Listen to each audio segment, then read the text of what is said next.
You're listening to an Airwave Media podcast. This episode is brought to you by PBS, home of Ken Burns. Ken Burns' films aren't just documentaries, they're national events, and his latest, The American Revolution, is the one you've been waiting for. When you think American Revolution, you probably picture tea crates in Boston Harbor, founders signing documents in Philadelphia, redcoats marching into battle. But Ken Burns, along with Sarah Botstein and David Schmidt, takes us so much deeper. This was a revolution that was bloody, complicated, and unbelievably consequential. It's a story of people, some you know, many you don't, who risked everything to change the course of history. Their fight for independence lit a spark for freedom that still burns today. George Washington called it the cause of mankind, and John Adams wrote to his wife Abigail, "Posterity will never know what it cost us to preserve your freedom." With the American Revolution, Ken Burns and his team bring us a story that's vast, human, and deeply relevant. A story that belongs to all of us. Check out The American Revolution. Premieres Sunday, November 16th at 8/7 Central on PBS and the PBS app. I can't wait to watch.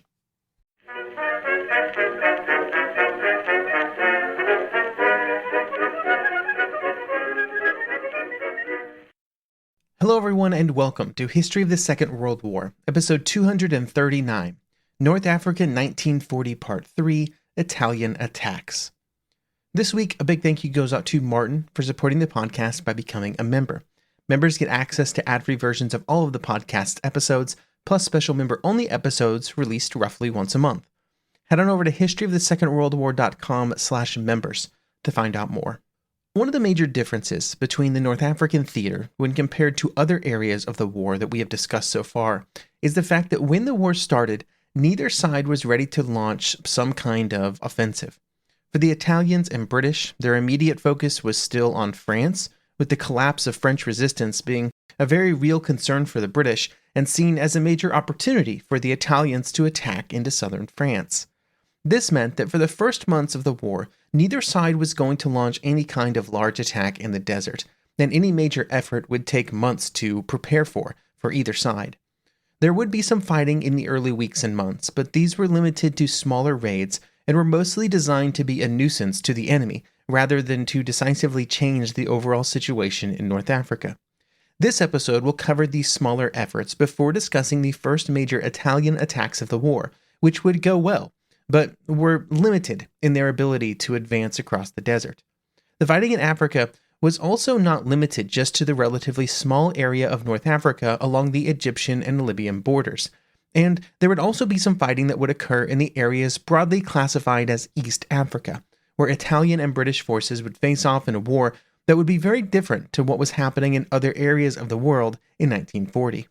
The first actions along the Egyptian-Libyan border after the Italian declaration of war would be smaller attacks executed primarily by the British against Italian positions.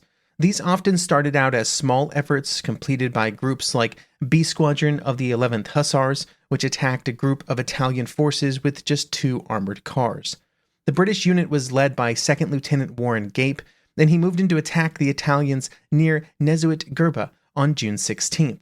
All that the armored cars had to attack with were machine guns, but that was more than enough to deal with the infantry and their unarmored trucks that they were being transported in. Even when some Italian tankettes moved up to support the stranded infantry, the armored cars were able to disable several of them with machine guns. More British armored cars would then arrive, and also 6 A9 cruiser tanks, along with some supporting vehicles and their related infantry. This meant that what had started as a tiny effort with a few men and a few vehicles was rapidly spiraling out into a major confrontation involving hundreds. Both sides began to deploy their forces for an attack, with the British tanks taking the lead. In later battles, such brass action by tanks would often result in disaster due to the presence of anti-tank weapons or artillery, but in this case, the British tanks were mostly unmolested. The Italian tankettes that were present were armed only with machine guns that could do almost nothing against the A9s. There were some Italian artillery pieces present, but they were hampered by the fact that they only had high explosive rounds for their guns, which were not designed for actions against tanks. They would also have issues with traversing the guns fast enough to hit the moving vehicles. a problem that became much more acute as the British tanks and other vehicles advanced on the artillery positions. The challenges of aiming and repositioning fast enough to hit moving vehicles was one of the primary challenges when trying to utilize artillery in an anti-tank role early in the Second World War, and the Italians would learn that very quickly. Without any real threat to the cruiser tanks, they circled the Italian position multiple times, firing at anything that looked dangerous with their machine guns and their cannon. This whole action would be recorded as the Battle of Gerba, or Nesuit Gerba, depending on the source that you see, and the Italians would lose 16 tankettes, 4 field guns, 13 trucks, and about 50 dead and 110 captured. The British were not recorded as having suffered any casualties at all, which is maybe a little suspect. It was, regardless, a splendid victory, and a real high note for the start of hostilities for the British, even if it was on a very small scale. While there would be specific successes for British forces, the overall trend of the fighting for the British was slightly less encouraging. The biggest issue during these early weeks and months was simply that the British did not have enough forces available to really shift the course of the fighting. This resulted in a situation where the British could capture some specific targets, but would often lose them to Italian counterattacks shortly thereafter. This was often due to the fact that the Italians had a larger number of artillery guns and infantry, which would often overwhelm the superior British armor and force them to pull back. And even on raids where the objective was not to take territory, the greater presence for some Italian units of artillery guns and infantry specifically made every raid more risky because the British might run into resistance that they did not expect and which they were not prepared to deal with. The Italians realized that they had advantages in infantry and artillery, and that it made it very difficult for the British to attack any kind of fortified position. This would cause the Italians to begin building a series of fortified camps, generally protected by mines and artillery, and these camps were very difficult for the British units to deal with at this point in the war. While these fortified camps played into British weaknesses, it also helped to minimize the impact of Italian issues. They were quick to learn that their tankettes were no match for British armor and anti-tank units, and that their artillery could not engage British tanks on the move. Trying to force the fighting into a more static type of conflict nicely hid some of these issues. The end result of these changes is that the British units like the 11th Hussars were slowly whittled down, both from Italian actions and from general wear and tear on their vehicles as they were moving around and through and trying to find ways around the Italian positions. As would always happen in this region, it was only a matter of time also before the first sandstorm, which would also cause additional wear and tear. And that sandstorm, for the first sandstorm of the war, would occur on June 19th. For the 11th Hussars, who were already behind Italian lines on an operation, the experience of the sandstorm was quite simply misery. To quote from the official regimental history, quote, "Looking back upon it in after years, many of the regiment maintained that fortnight was the hardest to endure of any they experienced throughout the entire course of the war. It is difficult to realize from afar the intensity of the physical strain which it imposed. It was not uncommon for men to collapse unconscious on the floors of their cars." End quote. That's interesting. I think it does a good job of explaining some of the challenges of fighting in the desert, because that quote, "the most difficult time of the war for some men, horrible situations," that's about the weather. It has nothing to do with the enemy. It has nothing to do with the Italians. And the delays caused by these kinds of weather events were problematic for the British because more and more Italian forces were pouring into North Africa quite quickly, and it would be much more difficult for the British to similarly move more forces into Egypt, which meant that they had to start preparing for the real possibility of an Italian attack. While these Italian forces were being delivered to North Africa, they would also find themselves under a new commander when General Graziani arrived at the end of June 1940. Graziani had previously been the Army Chief of Staff in Rome, and during the preceding weeks of the war, he had been a strong supporter of the idea that the Italians should attack as quickly as possible in North Africa after declaring war. This was a view that he shared with Mussolini, who had come to the conclusion that the Germans were going to launch Operation Sea Lion in July 1940, and therefore the Italian forces should attack in Egypt at the same time. While Graziani had supported this proposal when he was in Rome, as soon as he arrived in North Africa, he realized why it was simply impossible. After he arrived and after inspecting his troops in Libya, he understood that the Italian forces were nowhere close to being able to launch an attack. This did not prevent another order from arriving from Rome that reiterated the July 15th date for the expected Italian attack, and recommended that Graziani take forces from the Tunisian border in the west and move them east to join in the attack against Egypt. This was certainly an idea, but the number of forces available weren't actually Graziani's real problem. His problems were everything else. On July 5th, Graziani and his senior commanders got together and forwarded the information they had available to them to Rome with a plan that called for a delay in the attack. The key problem was the same problem everybody would have in the desert. It wasn't the number of men or machines, it was logistics. And Graziani believed that an attack was only possible after time had been spent to build up the lines of communications and logistics behind the Italian lines at the Libyan border, and therefore to better prepare them to leap into Egypt.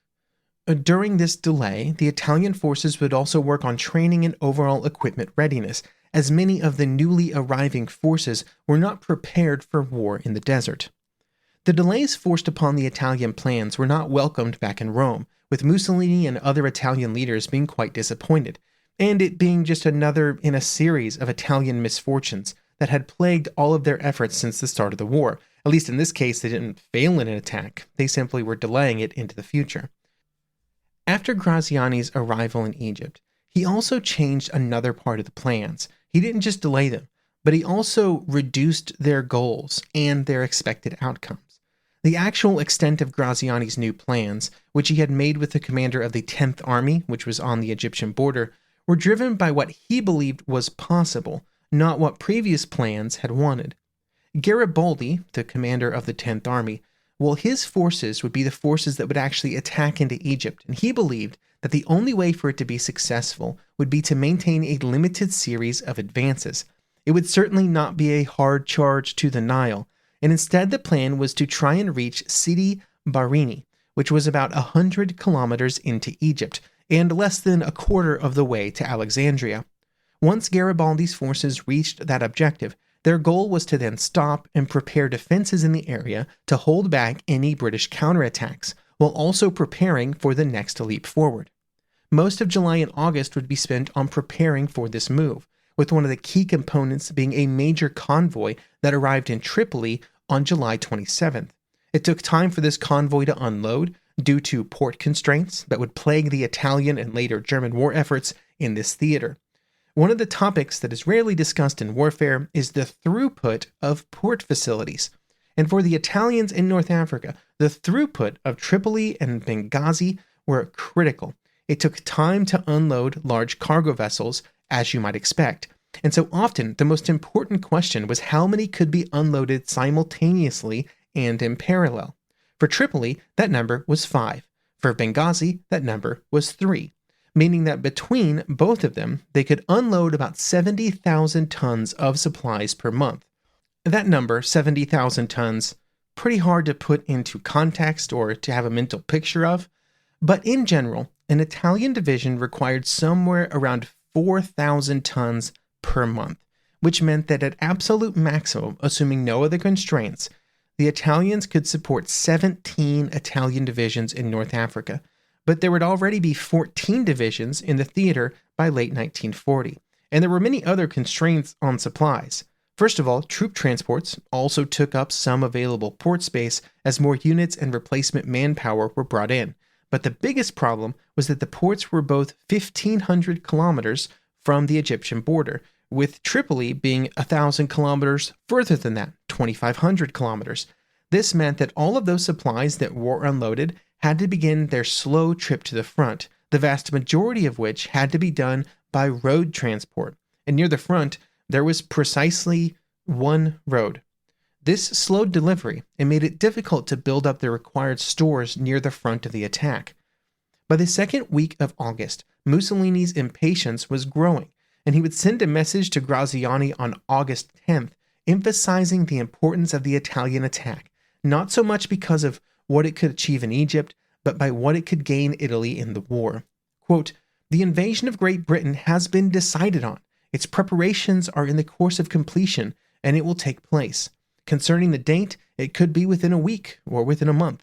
Well, the day on which the first platoon of German soldiers touches British territory, you will simultaneously attack. Once again, I repeat, there are no territorial objectives. It's not a question of aiming for Alexandria, nor even Solium. I am only asking you to attack the British forces facing you. I assume full personal responsibility for this decision of mine." End quote. This letter would not convince Graziani to move the attack forward, which he believed could not happen during August, and so the days ticked by, with more supplies arriving from Italy and Mussolini becoming more and more frustrated. On September 7th, Mussolini wrote to Graziani and simply told him that he either had to attack or he would be relieved of his command. This would finally push Graziani to order the attack, which would begin less than a week later. It would be codenamed Operation E, and it would be primarily executed by Italian infantry, not armored units, which would be held in reserve.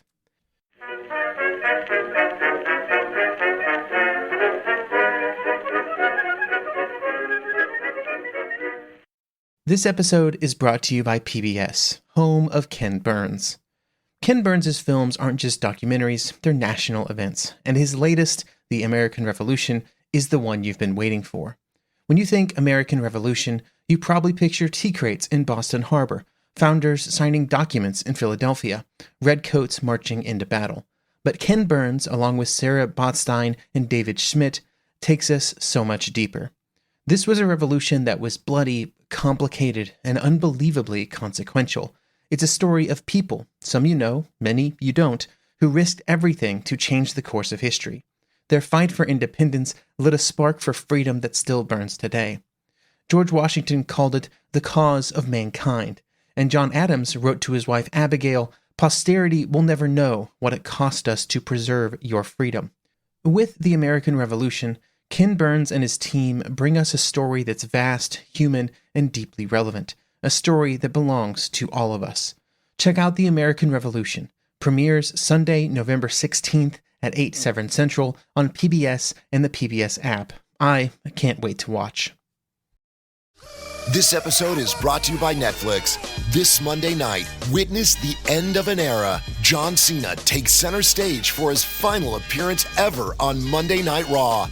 One last match, one unforgettable farewell. Come celebrate the legacy of a true WWE legend. Monday Night Raw, November 17th at 8 p.m. Eastern Time, 5 p.m. Pacific Time, only on Netflix. Be there for the moment everyone will be talking about.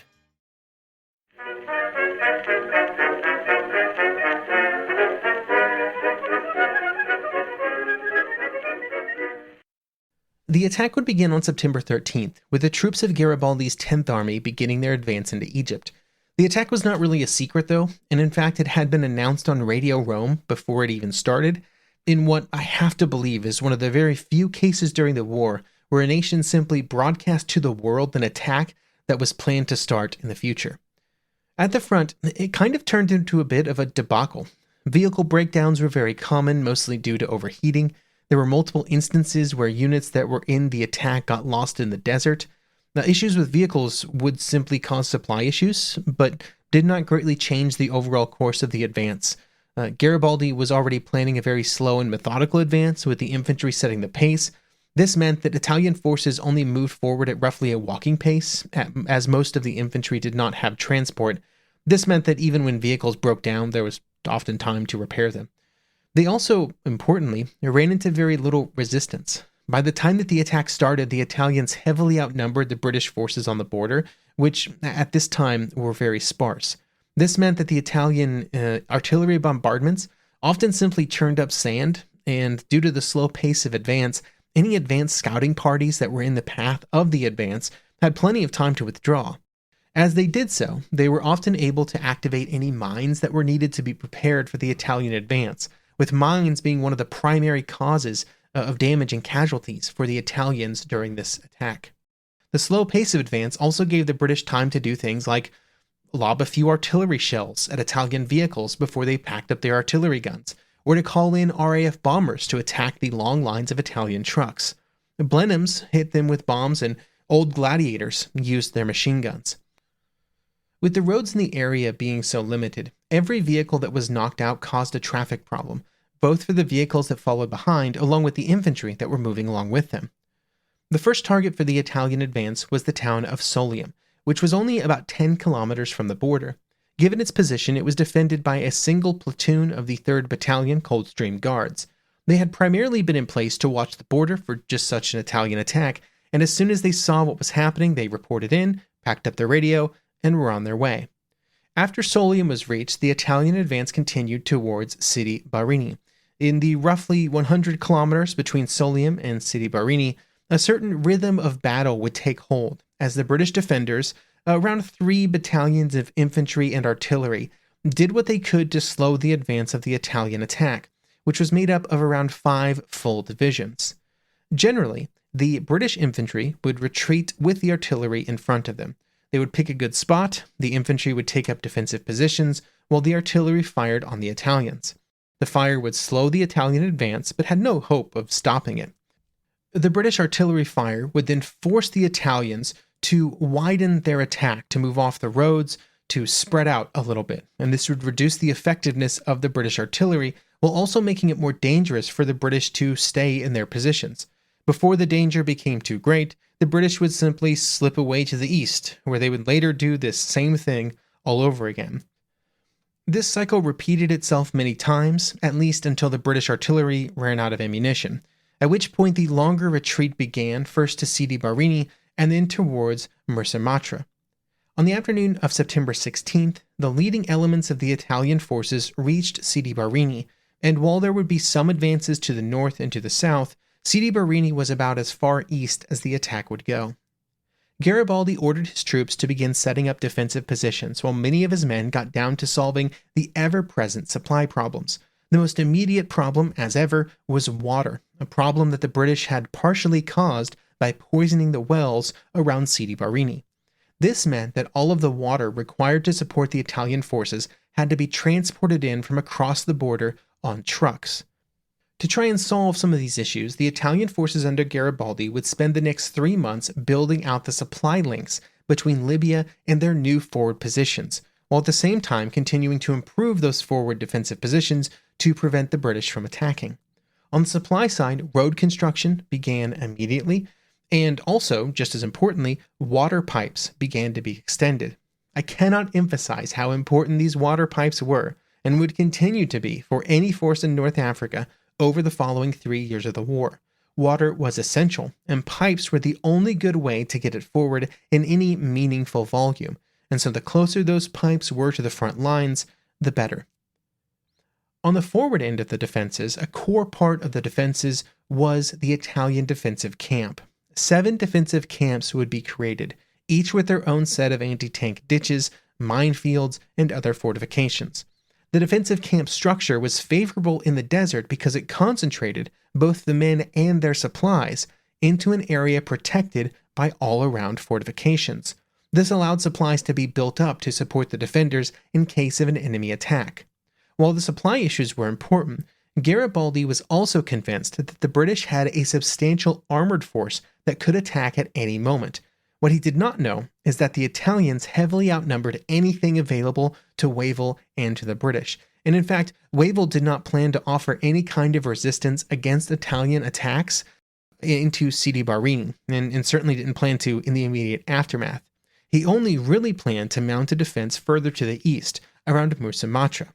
However, he had been trying to make the Italians think that there were more British forces than there actually were, which is one of the reasons that the British forces had been so active on the border during the first weeks and months of the war. Because Garibaldi feared a major British armored attack, he was able to more easily fall into a defensive posture that he already preferred, and he used the possibility of a British attack as an excuse for staying sort of on the defensive as soon as they reached Sidi Barini. While the situation at the front solidified after the Italian attack, there were some concerns on the British side that the Italians would possibly launch a bombing attack. The Italian Air Force of the 1930s was greatly feared due to its size and the modern nature of most of its platforms. And while it had not really transitioned into the next generation of bombers in the 1930s, The Regio Aeronautica still entered the war in 1940 with the third largest force of multi-engine bombers. The British feared that these bombers would be used against British positions in Egypt, including the Suez Canal, to cause major damage. But this never really came to pass during 1940. There were a few problems for the Italians, and then they made many mistakes. The first problem was distance, because while later war bombers would have incredible endurance in the air, the bombers of the 1930s were much more limited. This meant that the Italian bombers had to be pushed forward to other bases instead of being based in Italy if they wanted to hit meaningful targets in North Africa. The location that was chosen was Rhodes, which was substantially closer, but then the mistakes came into play, with the Italians simply not concentrating all of their bomber forces on a single objective over a long enough period of time to cause lasting damage. And so instead of causing damage to something important, they dropped a few bombs on a lot of different things, which was actually far less useful. There were some raids on the Royal Navy base at Alexandria, but they were generally small and at night, which meant many of the bombs were dropped far off their targets. There was a raid of 40 bombers against British defenses at Mersa Matruh on September 22nd, but it was not followed up in any meaningful way. There were some raids against the oil refineries and storage facilities at Haifa in modern-day Israel.